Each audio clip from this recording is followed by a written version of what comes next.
Welcome to Slow News Day Live. My name is Steve Poikinen. I'm here in lockdown Boulder Creek, California, and I am excited to bring onto the show for the first time a gentleman who I became aware of a couple of months back now, and just found his takes to be informed and incredibly entertaining. So please welcome to the show, Alex, the host of Red Star Radio. Alex, how you doing, man? I'm pretty good, Steve. Coming to you from the quarantined north of England, where men fear to tread openly for fear of being arrested for a lack of a surgical mask. Yeah, we live in a cartoon. We really do. As from what I remember, it was like almost a month ago when England's threat level for the coronavirus was downgraded. And then like the day after that, Boris Johnson went into the hospital. And then the day after that, it was announced that Palantir had struck a deal with the NHS to do some clever coronavirus-based surveillance. It's weird, man. I don't really know how else to put it. Now, you did a live stream today that I would like to discuss with you a little bit, because it was recently discovered that the opposition to Jeremy Corbyn was coordinated and came from within the Labour Party, as well as the Lib Dems, and the Tories barely had to lift a fucking finger this last time. Yeah. Well, I'll start off with that, because there's several different levels which the opposition to Corbyn was running on.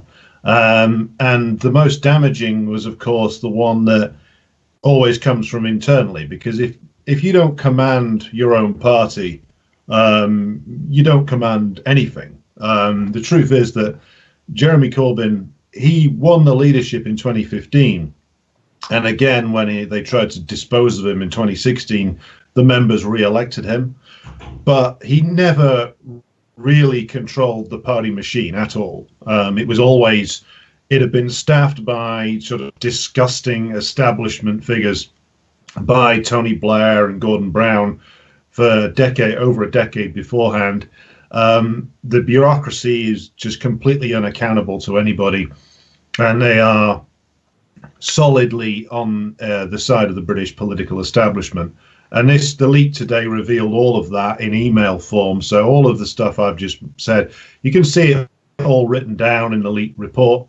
It confirmed, as part of this report getting leaked, that the so-called anti-Semitism scandal that was a gigantic, essentially it was an intelligence operation run by elements in the British state, the Israeli government operating out of the Israeli embassy in London, and of course the collaborators within the British Labour Party itself, who were motivated by various different things, none of them good.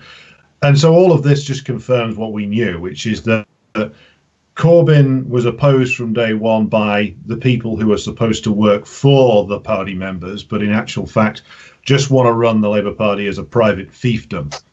And we knew, those of us who were on the campaign trail back 3 years ago, we knew very well what was going on, because the official Labour campaign run by these people was only sending resources and money to pro-establishment right-wing Labour MPs.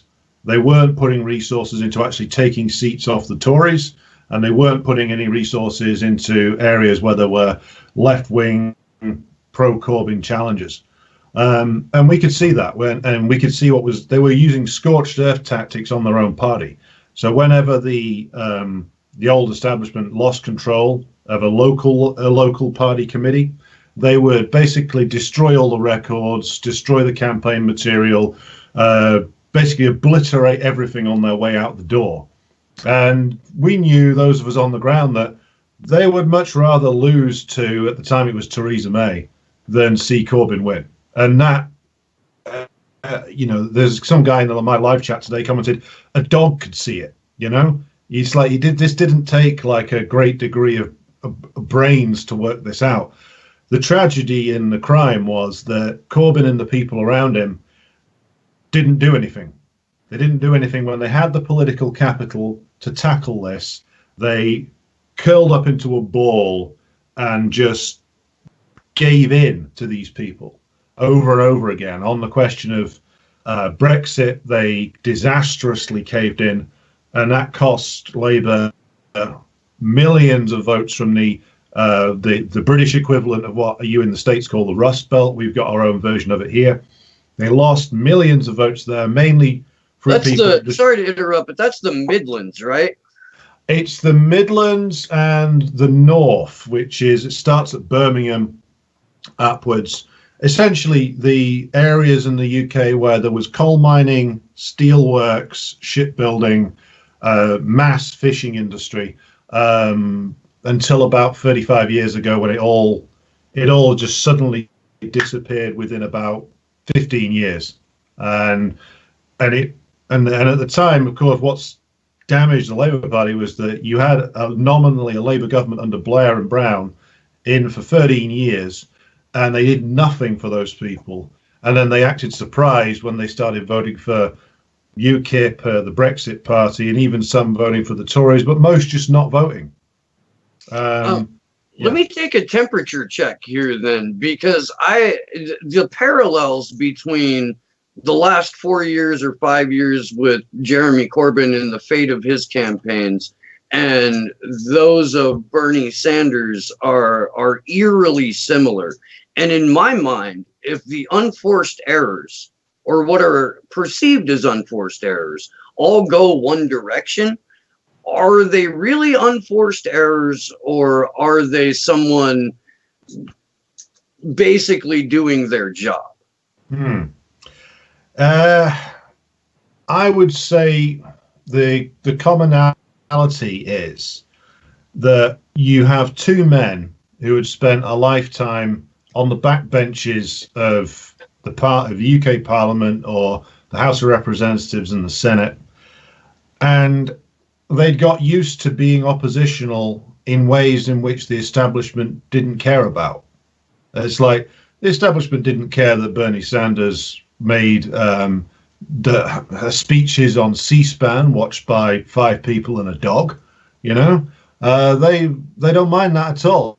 And Sanders especially, I think maybe more so than Corbyn, he'd done deals with the worst elements in the Democratic Party going back, I think, to the early 90s. He was doing deals with Bill Clinton. I saw there was one online article that said it's from the mid-90s about Sanders endorsing Clinton after Sanders had called NAFTA like the worst thing in the world and a terrible deal for the American worker. He then turns around and says, oh, well, we've got to vote for Bill Clinton because he's better than Bob Dole. And the only thing, I mean, I can just about remember Bob Dole. And the thing about him was that his and Clinton's actual politics were almost the same. So Bernie's been doing this game for a long time. And then he gets thrust into the leadership position in 2016 because, again, his so-called friend, Elizabeth Warren, Liz Lizard, refused to run because she was playing her own game with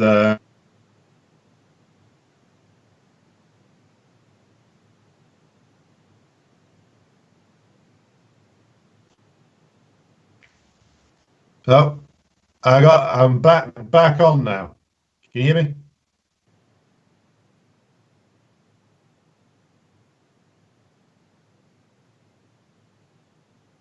Yeah, I can hear you. We've nicknamed the NSA agent tasked to monitor the show and chat Kevin. So if you experience problems like this again, you can let out a "God damn it, Kevin," and we'll all understand what you're talking about. It's doubly so because we've got a GCHQ agent probably monitoring at this end as well. I love the Home Office. Yeah. Oh God. Yeah. So just to finish what I was saying, Sanders was thrust into it against everything that he'd done for the last 20 years or so. And because he'd made his deal with the devil early on, I guess it's not a surprise that he continued to do so. You would think that with for any man going out and seeing hundreds of thousands of people wanting to follow your lead, that would change you. But he is a creature of the establishment, and that's been very, very starkly revealed. It was revealed when he buckled to Clinton, and it's revealed again now. He didn't want to win. I'm convinced about that. I'm convinced also that Corbyn maybe did, but neither man was prepared to pay the price that victory would have entailed, because that victory would have entailed going head on into the political establishment, and the first thing you would have had to have defeated would have been either the Democratic Party itself or the Labour Party machine. And both men are part of those things. You would have had to defeat the thing that, even if you're on the outside edges of it, you're still part of it. And neither man could bring himself to do it. So that's why they ended up in making all these compromises and all these foolish choices, which by the end I was convinced that both of them had just given up completely. They were essentially just empty suits being pushed around by the careerists that surrounded them. So I think it's a question of the circumstances revealed the man, and the hour that we're in now called for both men to be more than they were capable of being. I think that's a solid analysis. I do. I'm getting asked in the chat for you to do your Tom Perez impersonation. Okay. It's basically just me doing an impersonation of what I used to sound like when I smoked Marlboro Red. So it's like, "Hey everybody, I'm Tom Perez. We need to lead with our values. Our values are very valuable to Wall Street," etc. Oh man, that was worth the Kevin interference earlier. It was. And the chat has also decided to nickname your home office guy Trevor. So yeah, that's a very appropriate name. Martin O'Connor, a horrendous Englishman. So you're a self-described Christian socialist. Do I have that right? Yeah. Okay, correct. so this is a branch of socialism that I'm more unfamiliar with, and I'd like to kind of get into this in detail. I've been talking recently. There was an essay that came out February 20th called "Three Cheers for Socialism." I don't know if you've had an opportunity to read it or not, but the gentleman who wrote it makes some very, very salient points, and one of which being America is the most propagandized nation on the planet, specifically because we go out of our way to not learn our own history. So I think that today I'm hoping to get educated on what Christian socialism is and how it can be best discussed, implemented, things of that nature. Well, I came to it. I came to the position I'm in now after I described myself as a failed atheist, which is after years of researching atheism back at university. I came to the conclusion, especially with the so-called new atheists, the likes of Sam Harris and people like that. These are people for whom they've demonstrated the fact that there are no souls by having no soul themselves. There's nothing there other than just a love of wealth and material things.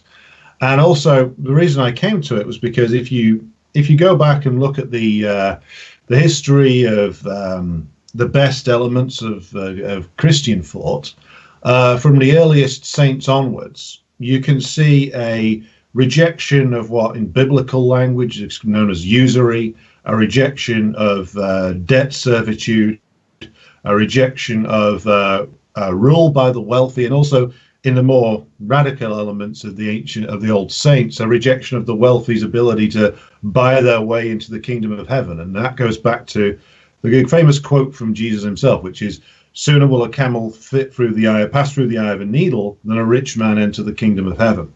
And you go and look at the really ancient history of the biblical period. And there's a very good book on this by an economist called Michael Hudson, who did research on sort of debt in the biblical era or that period in history. It's called "And Forgive Them Their Debts." And what he talks about is what also comes across in the some elements of the early Christian writings, which is that a lot of disputes in the ancient world were based around debt obligations.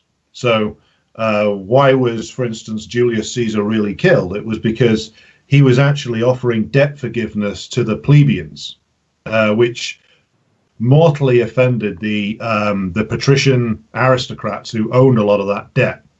There's also some radical socialist Christian interpretations of the betrayal of the crucifixion of Jesus, in that he was somebody who was not just casting the moneylenders out the temple, but was also waging a campaign against debt servitude for the poor peasants of the ancient Holy Land.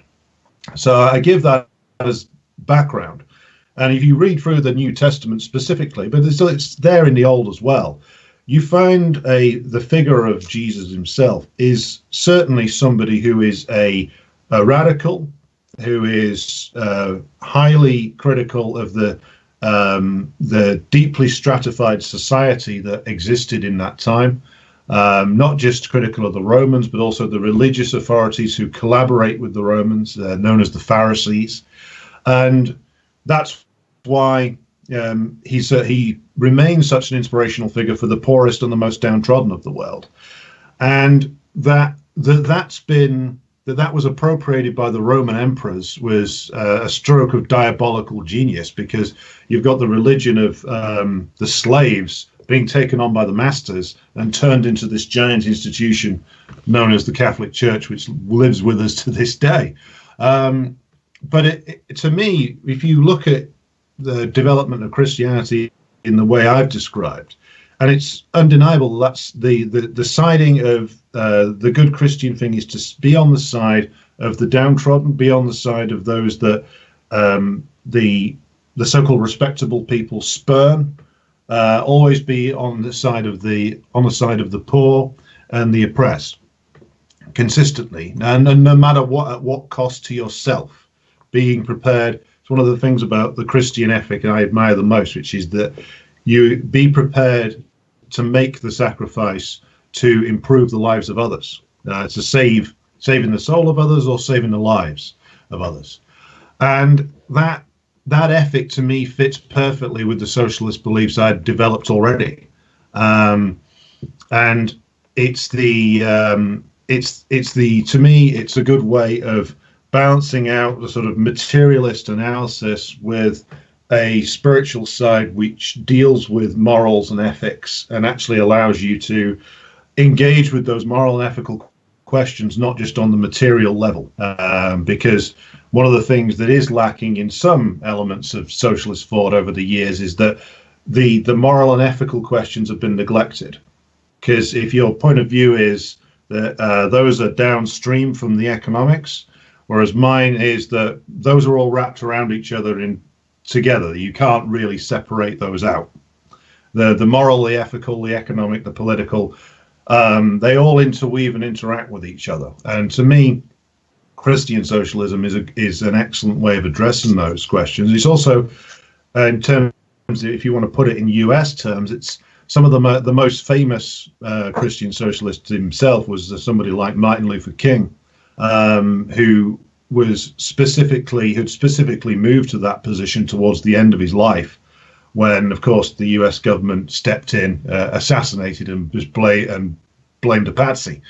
And religious socialism is something which I think it's something which can also speak to people as to where they are and where they come from. And there's a hunger for change, but also I think the way that socialism allowed itself to be painted into the corner of sort of militant atheism really is a legacy of the 20th century. It's an understandable legacy, given that the European church hitched itself to the old monarchs completely. But thankfully we've left that behind. We can be more embracing now of different traditions and thoughts, and I find no contradiction between the spiritual life and socialist beliefs. I think the two marry together very well.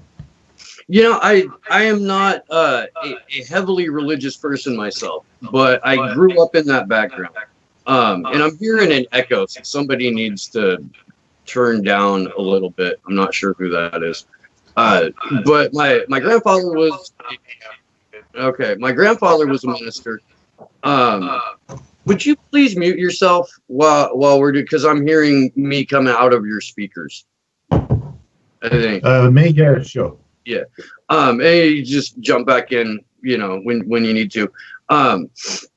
The part of the rise of the religious right in this country, and I think it's something that we're seeing play out in Europe to an extent in its own right, is there was a huge wide lane for the argument that at least in this country we had lost any sort of spiritual anchor to things, and it plays out in in the progressive movement. I was just having this conversation with Nico House, so I don't want to repeat myself too much, but when in a secular society, in a secular America, with a specific progressive movement that is overly dominated by agnostics and atheists who sneer at religious people, the same energy that goes into religious thought, the same energy that goes into faith,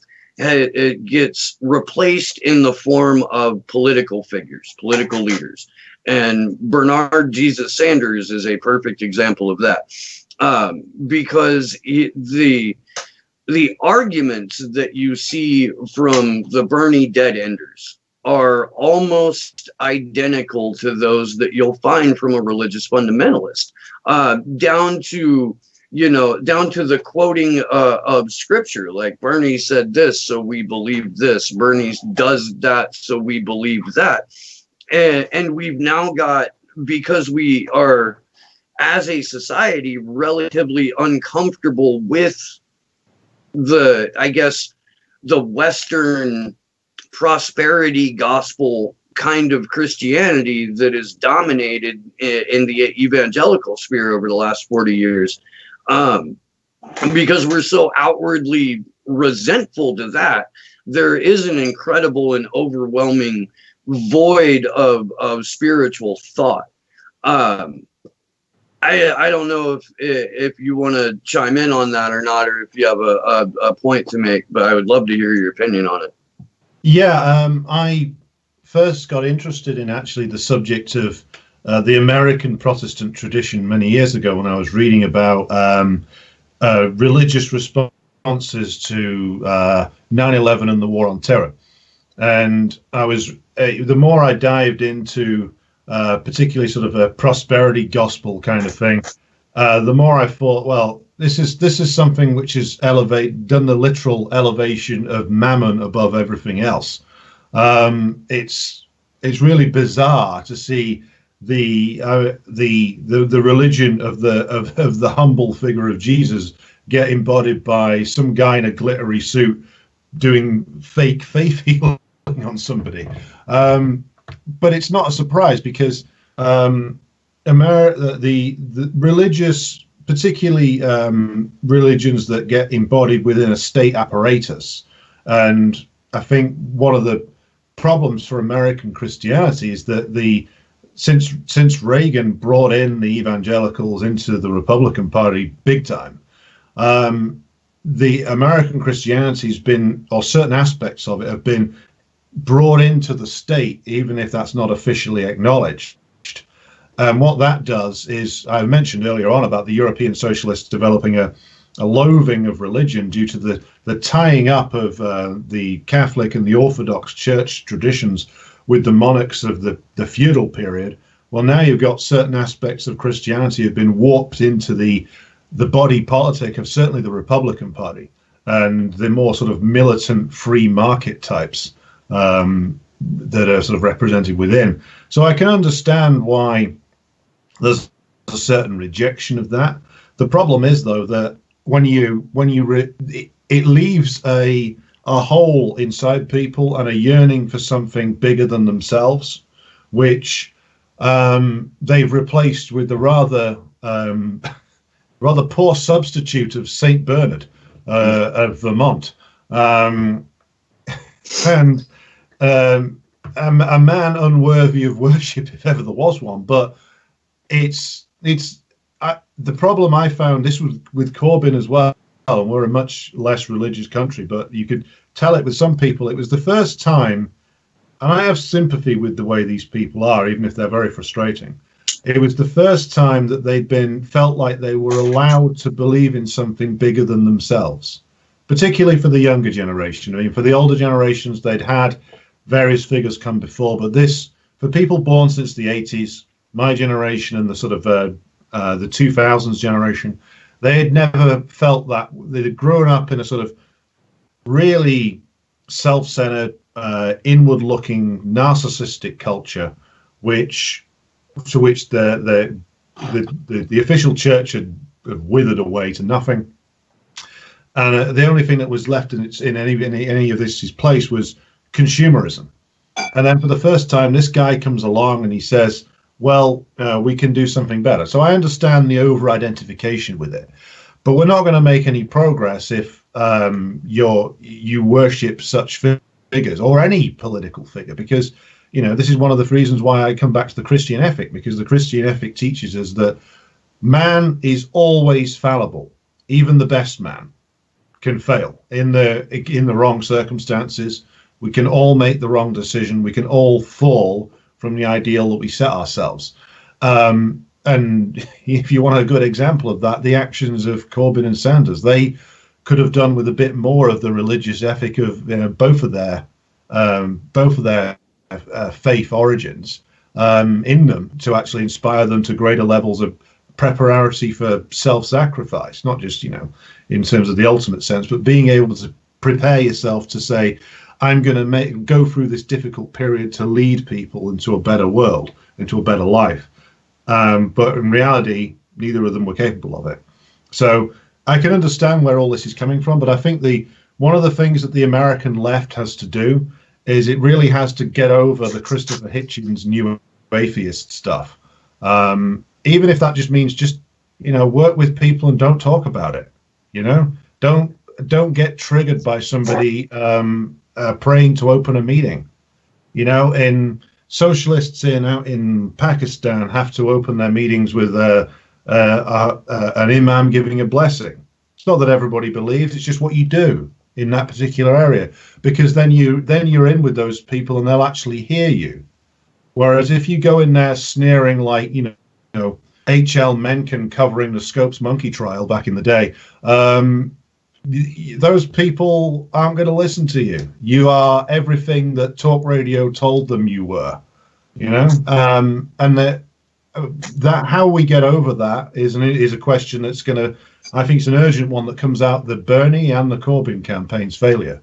It's like the inability to get out of the base they'd established with the younger student end, and the inability to actually grasp onto or draw in the rural, more socially conservative, perhaps citizens who may probably agreed with a lot of what Sanders said, but who he never reached out to, not properly anyway. No, you're absolutely right about that, and it's a lot of it, at least in my opinion, has to do with the fact that even our new age, quote unquote, religions are brand marketing campaigns to get people to buy their shit. And they sell this sort of selfish spirituality where you can look at someone and say with a straight face, I have no time for your problems. I'm working on me today. And that's supposed to be an acceptable answer, and is also supposed to elevate you onto a more spiritual than this person is platform. It's absolutely preposterous, but I believe it's also intentional. I believe that these things are marketed this way because without a sense of community, regardless of whether or not you attach a faith to it, without a sense of community, there's no coming together when we really need a community to step up and do something. And this sort of isolationist philosophy in terms of how people perceive the spiritual realm is, if it's not a cause of that, it's definitely a major side effect of our overall lack of community. And it plays out in a bunch of just disgusting ways. But the exact same people that are part and parcel of Bernie Sanders' movement will sit there and freak out if you use the wrong pronoun or if you don't use the right label when you're classifying, marginalized group A through B, A through Z.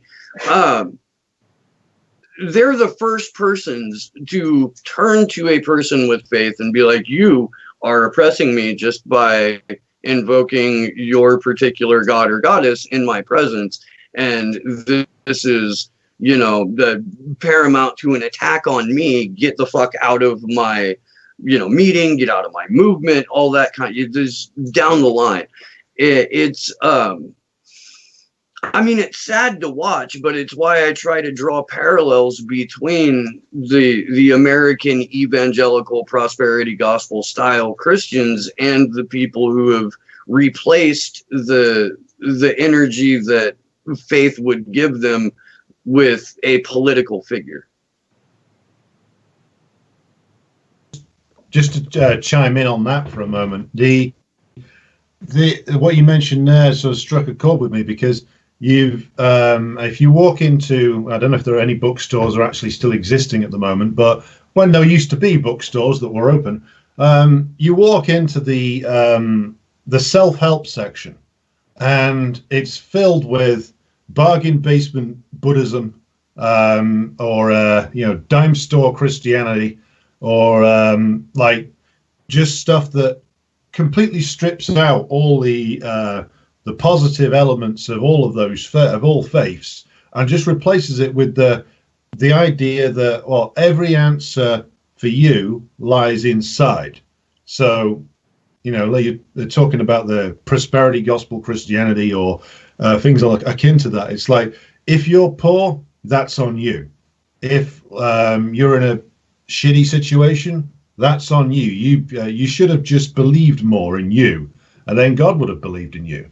Whereas that's the literal opposite of everything in the New Testament. It's got nothing to do with, and even like some of the ancient Eastern religions, nothing to do with Buddhism, Hinduism, Taoism, things like that, all of which emphasize the need for community. And that's been replaced with these charlatans and, pseudo-religious snake oil salesmen, is a product of our time, which is the rich themselves produced this sort of faux spirituality, because essentially, and this is actually a point that was written by a man considered to be one of the granddaddies of atheism, Karl Marx. He actually mentioned in one of his books that the internal life of the rich man is often materially rich, but morally, ethically, and spiritually impoverished. They have nothing other than the pile of money that they're sitting on, and that's why you find a lot of them get involved in very extreme and bizarre things, because there's a gigantic void within them, and they know it, but they can't relate to it. So they find more and more extreme things to do to express themselves, or go to a party on Jeffrey Epstein's island or something like that. The point about the sort of the lack of community is a crucial one, because we in the period of the neoliberal capitalism that's dominant, that runs the entire world and has done for probably uncontestedly since the mid 80s, that really has focused on annihilating every social bond we actually have. So you look at the annihilation of the family unit, the annihilation of communities, the annihilation of even or the commodification of things, of friendship. The culture that is encouraged is one of not just dog eat dog, but a wider culture of you are encouraged to be suspicious of any collective endeavor. And I'll just give a couple of cultural examples of what that means. Yeah.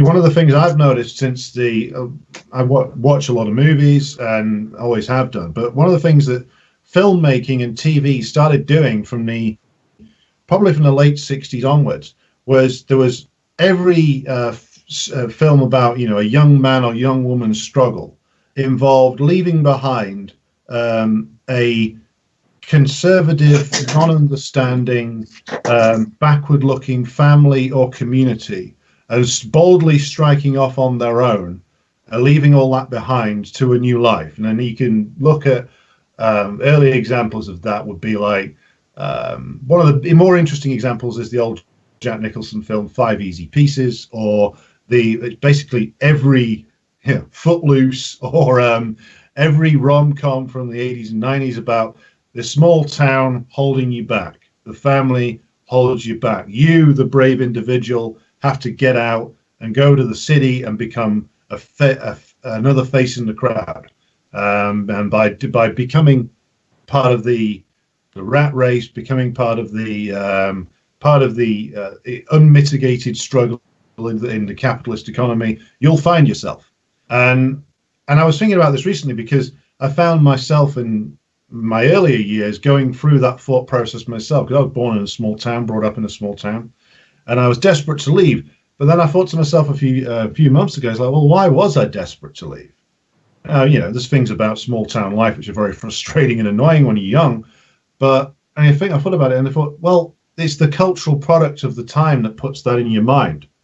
And that was used very much used as a weapon by politicians when they try to appeal to working class kids to leave your community behind, leave your class behind, leave your family behind, and come and join the elite. Come and that's one of the things that's taught to you in the university system. Come and be trained in the elite. Erase your past, erase all social ties, and replace them with ties to us.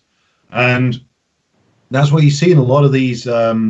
A lot of the failure to bring it back to Corbyn and Sanders, a lot of their failures in their movements come from the fact that they're dominated by people who think of themselves as socialists but don't know what social means. So they're just hyper liberals, hyper individualistic. It's why they have no real empathy or understanding of anybody who's not them, because they've all been raised to be preening narcissists, and they're taught that they are the center of the world, but their material conditions don't match up to that, because they're all living week to week, desperately trying to find a way to sustain their avocado-based lifestyle. That's an interesting cultural problem and political problem we have to tackle. And the fact that that kind of hollow individualism has been encouraged for so many years in culture is a question I think that bears more discussion amongst ourselves as to how we overcome that. No, yeah, that's a fascinating point. And I grew up in a smaller town that was heavily religious. It still is to this day. They have a camp meeting there. It's like a week-long tent revival, and it's just absolutely god-awful, because it's the institution of the church is also like the only jobs program in the entire town. Used to be a factory town. Chris Hedges actually highlights my hometown in America, the farewell tour. It's Anderson, Indiana. It used to be a big GM town. NAFTA passed, we lost, you know, 70% of the lone job creating source, and then churches started springing up all over the place, alongside a racetrack, with both on and off-site betting that you can do there now, in a casino. It's really weird dichotomy. But the cultural conditioning that we experience is overwhelming. It really is. I mean, we are literally taught, and I don't like people that overuse the word literally, so I'm going to try and refrain from doing that for the rest of the interview here. But we're taught from birth that, you know, small town values are to be sneered at. They're quaint affectations of a time that doesn't exist anymore. We live in the real world, and the real world is, it's you against everyone. There's, you know, if you find a companion, it's because you're getting laid, not because you've developed friendships with people where you learn to trust each other and rely on, you know, another human being to be there for you. And I don't see a huge trend of getting away from that. You know, people have made comparisons to both the UK at its height of their empire and us right now in the visible decline of ours, to ancient Rome, and we're there. I mean, the decadence is there. And you don't, I personally don't think you have to ascribe your spirituality to one religion or another. I think you can be a spiritual person without, you know, wearing a specific t-shirt. But we don't have that. And in place of that, we have this, you know, prosperity gospel from actual Christianity that's being preached by Joel Osteen and a number of other idiots. And then we have the selfish spiritualism that people like Marianne Williamson market. And all of those people had a potential shot to be president. Did you see the Netflix documentary, The Family? No, it's on my watch list, but I've not got around to it yet. It is it's freaky, man, because it is a real thing. Again, my hometown, Indiana, that's where Mike Pence was a U.S. representative from before he became governor, before he became vice president, and he preyed on the religiosity of this town and weaponized his evangelical prosperity gospel worldview. And this town has extreme poverty, and it has maybe not extreme wealth, but extreme for Indiana wealth. You know, there's a country club set that exists within the framework of this largely impoverished town. And you're right, we're sold that if you do these things this way, then you too can pull yourself up out of poverty, and only you are capable of doing that. Now, the people that tell you this normally got inheritances. They normally got handed an entire network of individuals that help lift them up, and this is borne out in the family. They have sitting congressmen live in a house together like it's a college dorm. Very nice house in Georgetown, and Mike Pence lived there. The gospel as they teach it is Jesus plus nothing, just Jesus, and it doesn't matter what you do. It doesn't matter how many people you've screwed over in the past. It doesn't matter that you're currently cheating on your wife. What matters is Jesus has chosen you specifically to be in this position of power. So it is now incumbent on the members of this church to make sure you stay in power by whatever means necessary. So there's no such thing as sin or wrongdoing as long as it's done in the service of elevating a particular person to political power or making them maintain that political power. And that is a dominant religious school of thought in Washington, D.C. It reminds me of the reading I did on some of the some of the American Protestant traditions that are dominant in the ruling class culture of the United States. So, like, it seems that the Republicans go in for the Jesus loves me and wants me to be president school of thought, and the Democrats probably more go in for the bargain Buddhism, wheatgrass and levitation school of thought, all of which are just completely empty.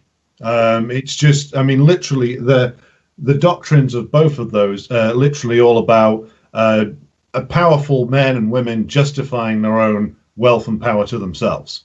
And the idea that, oh, well, I've had a personal conversation with Christ himself, and he said that me signing this deal to deliberately pollute all the rivers in Kentucky, that's just fine, because in my heart, I'm a good Christian. And that's remarkable, but it's really sort of, it's the worst aspects of the end point Protestantism in a way, because it's like, if you take out, you can take the church out entirely from it, and you can take out the preachers, and you can take out all the concepts that the original theologians of the Reformation talked about, and all you're left with is, I've got a relationship with the Almighty himself, and so I don't need anybody else.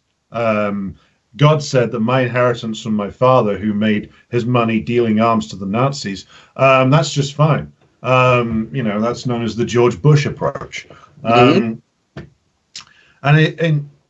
it reflects all the way down to the local, the sort of the lowest level, which is one of the reasons why we have such high rates of mental illness amongst younger generations, is because whether they come from a religious background or not, the idea that's drummed in most of all is it's on you. It's your fault. You should have fought harder. You should have screwed over more people. You should have monetized more. And you see people try and adopt that. I mean, I've seen this in various jobs I've done, people desperately running on like an uphill treadmill to be the next manager in charge of 8 more people over there, or in charge of this project or another, often to very little financial reward, but a tiny one, and they're already in debt and leveraged and hating themselves already, and then it all falls apart, and then of course then the breakdown follows. And that it's something I think about quite a lot, because you see it happen to people. It's like people literally driven mad by being propagandized from the cradle to the grave. And this is one of the things in the neoliberal order that we need to train ourselves out of. I mean, personal responsibility it's not a bad concept, but there's a point where that runs into economic realities, and economic realities are wages haven't gone up in the United States or Britain since 1980. That's not your responsibility. You can't get around that. If the employers deliberately have held wages down as productivity has gone up, that's a structural issue. So the individualist spiritual look at it doesn't answer that question, can't answer that question. The only solution to that is via return to making collective demands through a collective movement. And that's why we have to train ourselves out of the sort of me first individualism, because that's fatal, and that's what lies behind a lot of you mentioned sort of the cancel culture of the some of the Bernie crowd earlier on. That's all narcissism. They're not doing it on behalf of, oppressed group X, Y, or Z. Because, I've met, known quite a lot of people in my working life and run into all kinds, and including members of what are called oppressed groups. And you know what they want most of all? Just an ordinary life. Just be accepted, get on with it. And it's the sort of preening middle class types that seek an identity for themselves in thinking they can be a representative of all these oppressed groups just by maybe sometimes declaring themselves to be part of it. And it's just narcissism and dead-enderism, and I think we can overcome it, but we need to do it urgently, because if we don't, then we can't have another movement like Sanders and Corbyn where it ended up being dominated by those people, because that's just more dead-enderism. We can't have that again. I don't know if you saw the interview that Matt Stoller did with Jimmy Dore or not, but he referred to the BSA progressives as frightened authoritarian children. Well, and that's a good way of summing it up. Yeah, it was the most apt description that I have ever heard of that particular set of people.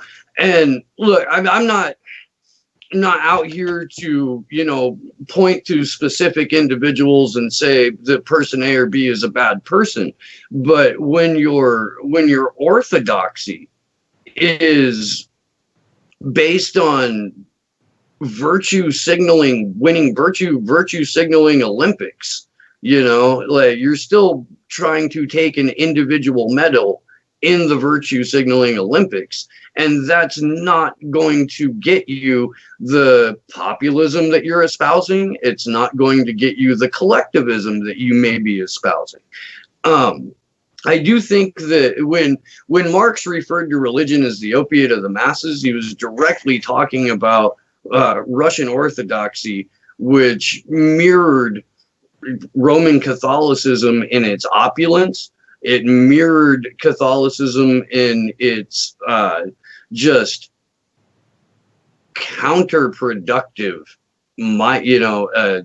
sort of mindset and framing of things, and just how shut down religion in general had become in terms of people going out and like having new experiences or actually listening to the things that they claimed to believe in and implementing those in their daily lives. The full quote that the opium of the masses line comes from goes something like this, and it's a fascinating and much neglected piece of the philosophy. Most people just know the one line, and it says, religion is the sigh of the oppressed creature, the heart in a heartless world. In that sense, it is the opium of the people. I'm probably mangling that somewhat. And of course, then you've got to bear in mind, well, he's writing this in the early to mid 19th century, in 1840s. Opium's a painkiller back then. Opium is used to numb the pain. So what he's saying about religion is he understands the appeal of it because it's there to numb the pain. And in the case of the peasant masses of Europe at the time, that's the pain of dying at 35, and also whilst being worked to death by some serf-controlling lord in Russia or some landowner in France or Germany. So it's one of the most bastardized parts of Marx's work, and one that everybody should read the full quote from, because it's actually more subtle than it's given credit for, and it's one of the reasons why I despise the legacy of Christopher Hitchens so much, because he certainly misused it so often. And I think that I see a way out of the sort of narcissism Olympics. And I think that way is the re-emergence of popular struggle. And I don't mean by that the DSA running to become district attorney of New York or something like that. I mean real popular struggle in both Britain and the United States, of the ordinary worker or working class person coming together to actually demand the means of life again. And what I mean by that is, I was watching, I forget the video now, but there was a video about a trailer park in Alabama. It was done by Rania Kalik, I think, for her show. And she goes around and meets these older African-American residents who are in this trailer park, which doesn't even have a proper functioning sewer. And they're getting poisoned by the sewerage literally bubbling up out of the ground. And then she goes to the, I don't know, some official from the state government who basically says, screw them, it's their fault, quite openly.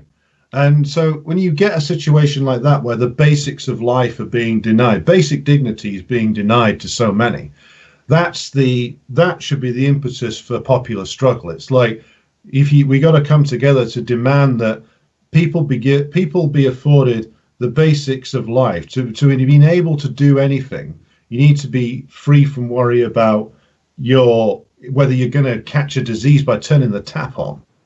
You can't be free if you can't turn the tap on and expect to not die as a result. So we need to build popular struggles, and if we do that successfully, a lot of this hyper individualistic narcissism will get kind of left behind, because it's a product of the fact that the political struggle at the moment is still only carried out by very small, tiny layers of the population. The more the population in general gets behind something and involved, the less the narcissists get to dominate it. But it's also why we have to, as in whatever way we can, raise the confidence and the political knowledge of the masses, because anger is fine, but you need a direction. Anger without direction is like a sword without a hilt. It can fly in any direction and cut you in a million different ways.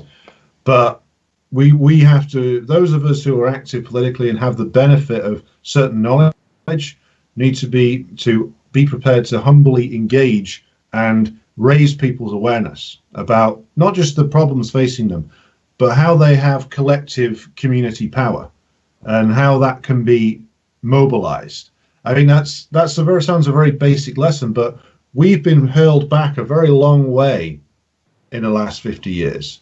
We ought to basically relearn lessons that our grandparents, great-grandparents generations took as granted.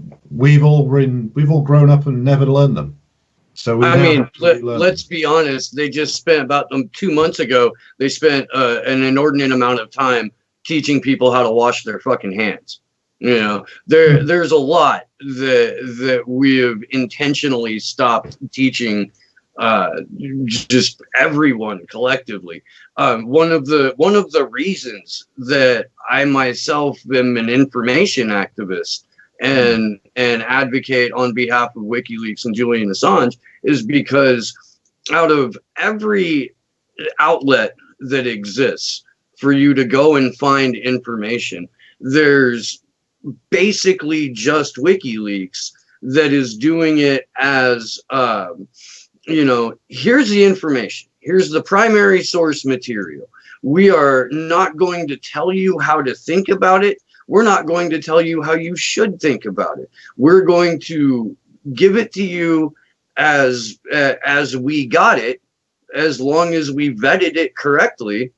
And we're going to let you make a choice on how to best interpret this information. We're going to keep giving you information. We're not going to just give you one piece and then walk away from that and allow you to believe that this one thing is the only thing and it has to be done this way.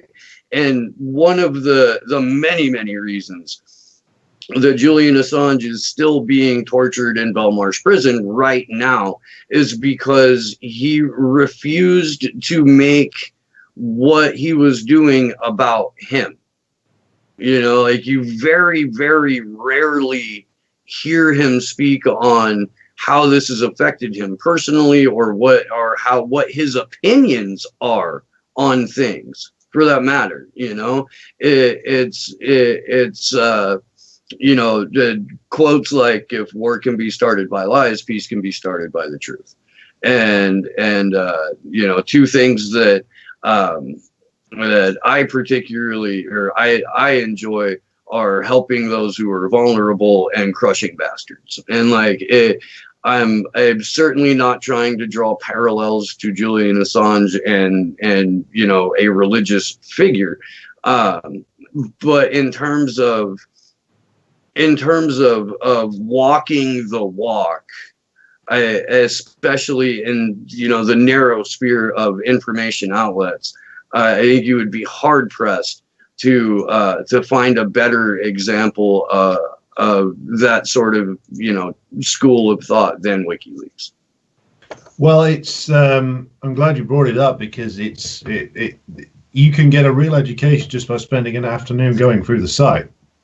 I mean, the visceral hatred which the rulers of the United States and Britain have for Julian Assange personally and the WikiLeaks project is a product of the fact that, I mean, starting with really the collateral murder video,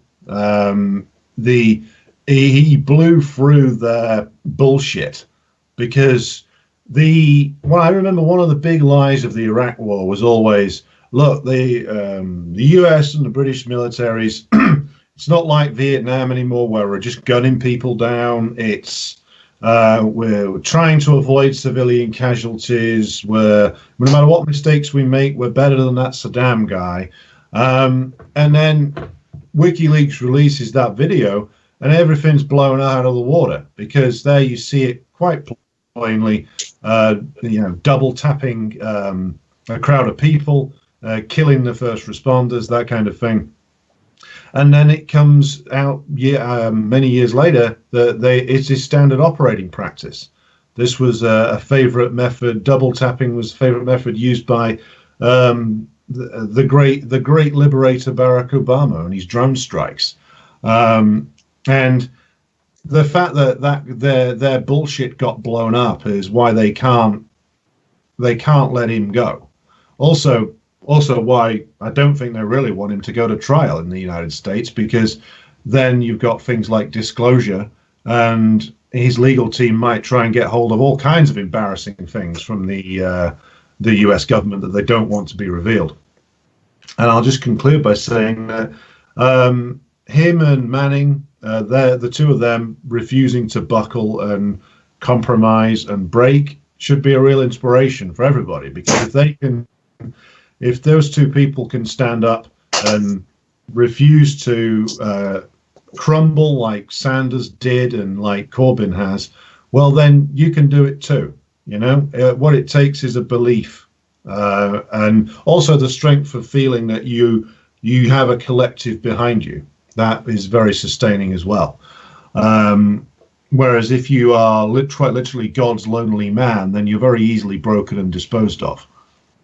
No, you're right about that. I'm sorry, my kid was trying to run back here a couple of different. It gets real slammy with the door. But to your point, though, you mentioned disclosure, and the U.S. might be afraid of that. I can safely say that disclosure is not going to happen. The way that this court system works, the way the espionage court works, is not even the jury is going to get a transcript of what was said. Because of our laws surrounding national security, the courtroom will be closed. And I know this because I've spoken extensively to John Kiriakou, who blew the whistle on the CIA's torture program in 2007. He did 2.5 years in prison for violating the Espionage Act. At the time, he was one of like 2 people from in the last 50 years at that point that had been tried and convicted under the Espionage Act. And it's a closed hearing. The defense isn't entitled to all of the materials that are being used against their client. because that falls under the rubric of national security. When the jury would get a transcript of the hearing, and let's say they're discussing collateral murder, there would be nonsense words in it, like instead of "and then the helicopter pilot opened up on unarmed civilians and said nice," it would be something like, "and then the cowboy saw a bunny and threw marbles at it." Like, that's just how they would type it out, because according to national security, they can't know this information. So it presents a huge problem. And for his case, one of the reasons that we've been working so hard to stop extradition is because once he's here, it might as well be you're going into an underground box, and that's the end of your story. The judge will be able to leak information to the press that she sees fit to do. But in terms of the defense being able to hold a press conference and say, okay, look, we found out that not only did they have multiple plots to assassinate Julian Assange while he was in the embassy, these scumbags wanted to steal a diaper and run it for DNA. Now, the reason we know that is because the person that it happened to, this Stella Morris, had to out herself in order to take a little bit of power away from the UK court. But that wouldn't have come out in court. Am I making sense there? Yeah, that's clear. So basically, they've got rid of any means that the defense could have to mount an effective defense. Yeah. It's like I remember reading about the Bush administration's torture program, where you would be questioned on something, but you weren't allowed to know even what they were questioning you about. You weren't allowed to know even the material they were using, or even what you were being accused of. Really, they would just stick you under the waterboard or something. That's the Kafkaesque nightmare that the world since 9/11 has been plunged into. And many of us at the time, I remember this when they started passing the anti-terror laws. In Britain, we've always had pretty bad laws when it comes to so-called anti-terrorism, but the Labour government under Blair started actually passing new and more draconian ones before 9/11 in the year 2000. And it goes hand in hand with the neoliberal era. The more power that they take away from you in terms of economics, the more power they give to the capitalist class to control you, the more they have to make sure that they can eliminate any potential resistance by literally scooping you up, calling you a terrorist, and locking you away in some concrete cell for the next 20 years. And then maybe, if you're lucky, they'll say, sorry, you get out when you're 50 or 60 or never.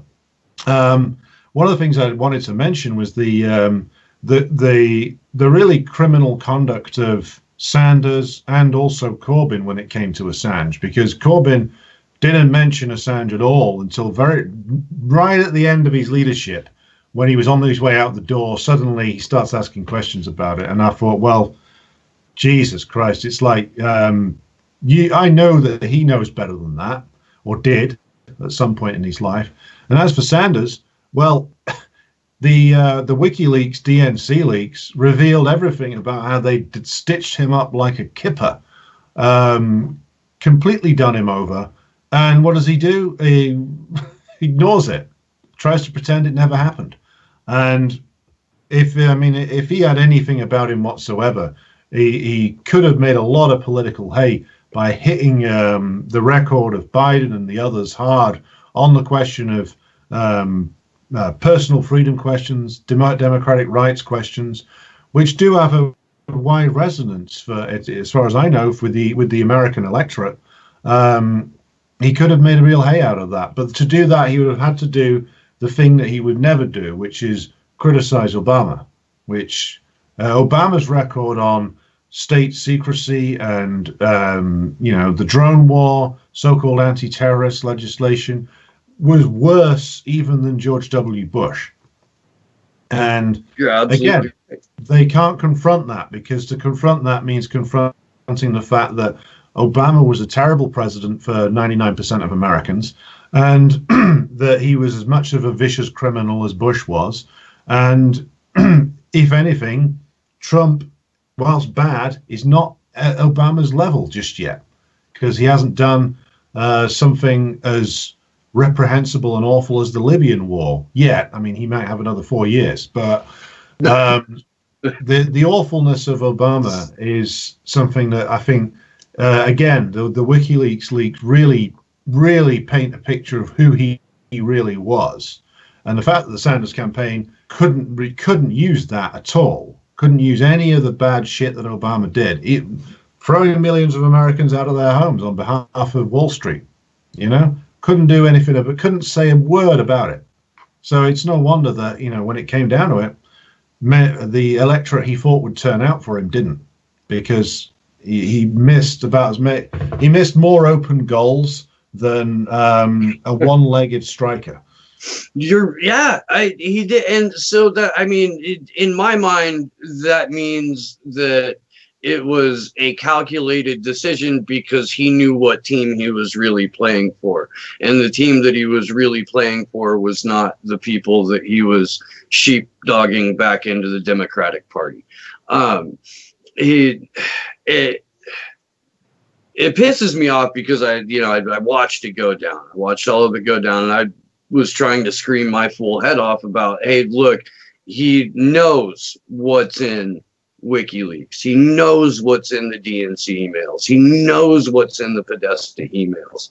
And by absolutely refusing to comment on it, and then spending 4 years pretending that he didn't get an election taken from him in broad daylight, or if it wasn't taken from him, it was taken from the voters, pretending that didn't happen, never saying Julian Assange's name, making a clear directive to his campaign staff to evade questions about Julian Assange, like Bree Gray did when she was on Primo Nutmeg's show. She had like a minute and a half of sputtering and nonsense words and tried to pivot as soon as she possibly could, because the campaign itself was saying, you don't get to talk about Julian Assange. That to me tells me that they wanted people to trade free press and Julian Assange's life for the possibility of healthcare. They were willing to trade Julian Assange's life and the future of free press for maybe some free college. But what the fuck point of good does college do when you've made the real learning almost impossible? Yeah, and the other thing, of course, is that Bernie spent 4 years Russiagating.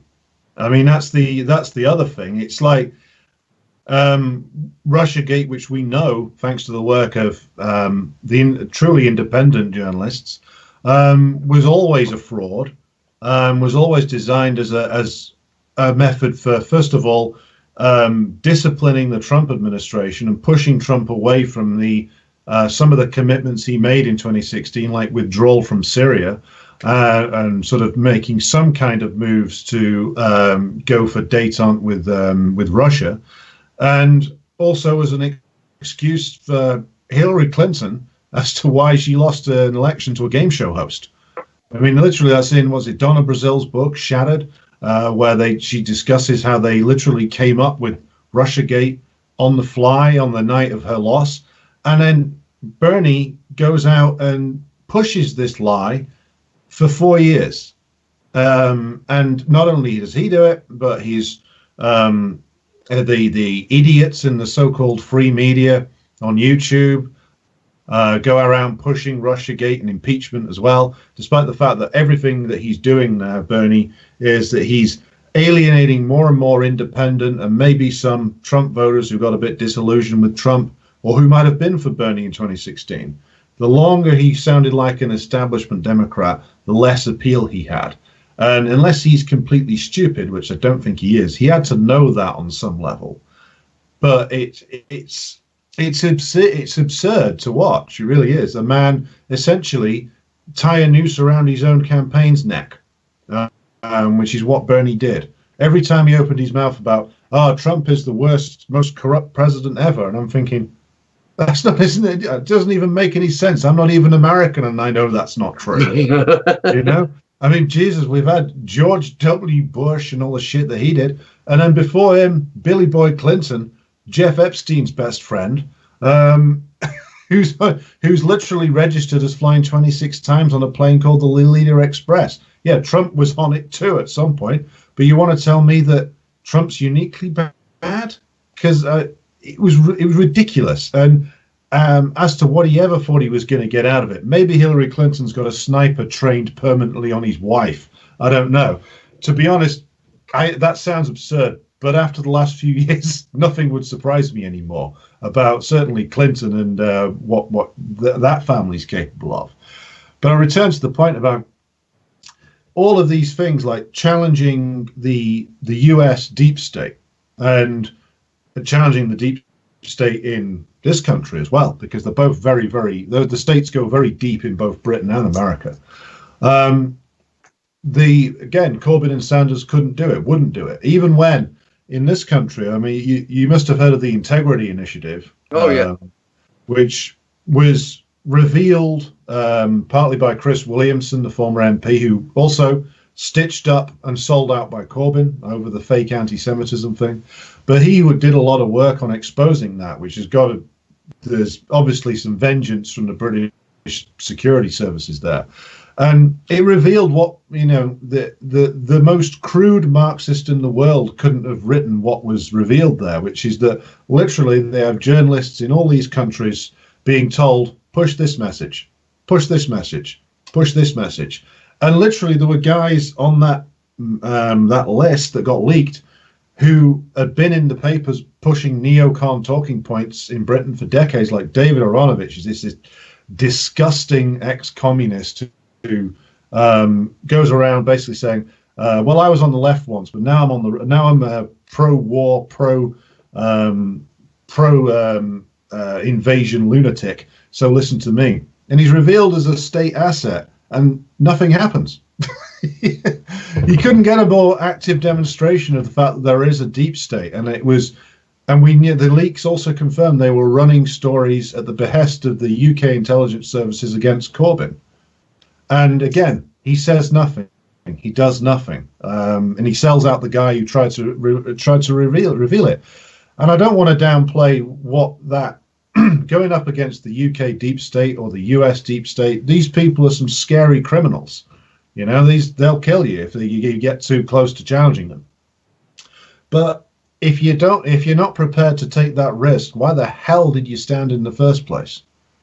And I've met people who've been in small ways and larger ways victims of the UK secret police operation. Over 10 years ago, there was a blacklist revealed of trade unionists in the construction industry, which the UK secret services, the cops and the employers had kept a blacklist of trade unionists for decades. There were hundreds and hundreds of men on there whose lives had been destroyed for decades by the activities of the UK deep state. And I met a lot of those guys many of whom were retired, who'd been forced into working overseas or taking low-end cash payment only jobs. And those guys had gone through hell and they hadn't broken because they knew what they were fighting for. So it's when people say, oh, well, Jeremy or Bernie, they had tough times. And it's like, no, bullshit. I've met people who've been through real tough times. People who didn't crumble because they had a more solid foundation. These guys, literally like the old story about the grand old Duke of York, they marched everybody up the hill and then they left them there with Joe Biden, which is not something I'd wish on anybody. No, you're absolutely right, man. I have to wrap up. I want to touch on a couple of things you said before we close out, though. In terms of Obama's legacy, if we get a history, if that's something that we actually get to have, is the opportunity to look back, 40 years, if we have 40 years ahead of us, which I don't know. I hope that some clearer-headed scholars note him as one in a string of caretakers to Reaganomics, as opposed to anything that he tried to present himself as. And I hope that his war on whistleblowers is brought to light the way that it deserves to be, because people forget that Julian Assange is, standing to be extradited here for the leaks that came out in 2010. Had nothing to do with the 2016 election, has very little to do with Donald Trump's administration outside of the fact that they're picking up where the Obama administration was too scared to go. And that was the New York Times problem, where if you go after a publisher of an outlet, then that opens every other publisher of every other outlet to the exact same Espionage Act prosecutions. Trump is not afraid to do that. He's not afraid to set that precedent. And Bill Barr is just demonic attorney general, with his past as being Captain Cover-Up, is more than happy to get rid of whatever veneer of free press that we have. And I certainly hope, I don't wish ill on people generally. If I'm going to wish ill will towards anything, it would definitely be the legacy of Barack Obama. Because, man, that was just 8 gut-wrenching years. It was. I got called a racist for not voting for Obama because I voted for Cynthia McKinney. Yeah, it was just that knee-jerk reaction of calling me a racist for not voting Obama. And I'm like, but she's a sassy black woman. Isn't that, doesn't that chalk up 2 boxes on identity politics bingo for you? I thought I'm filling in more squares than with Barack Obama. No, not the case. Alex, I have really enjoyed this, and I hope that you'll come back and we can do this again. And if at any point you would like to have me on your show, I'm happy to do that as well. Yeah. Consider yourself invited to a small corner of Northern England virtually. Excellent. Will you please tell the folks where they can find you and how to subscribe to your show and all that good stuff? Yeah, certainly. You can find me, easiest way to do it is just on Twitter, on Red Star Radio, at Red Star Radio. And the YouTube show is just literally called Red Star Radio. So just search on there, you should be able to find me, unless GCHQ has hidden my channel again, which Trevor is prone to do. Yeah. We've got it up on the screen right now. We put the link in the chat at a couple of points in the show, so hopefully you picked up some new subs today. Thanks. I would hope so. I'm a recent subscriber. I'm enjoying your content very much. Folks, that's going to do it. I don't know if I'm going to be back today or not. I haven't thought that far ahead into the future. But we've had a good couple of hours of content today. So I want to thank everyone for hanging out and being a part of the chat. You guys are awesome. You make the show. And thank you again, Alex. And thanks to Sleepy Josh on the 1s and 2s. This has been Slow News Day. I'm Steve Poikinen, and good luck to us all.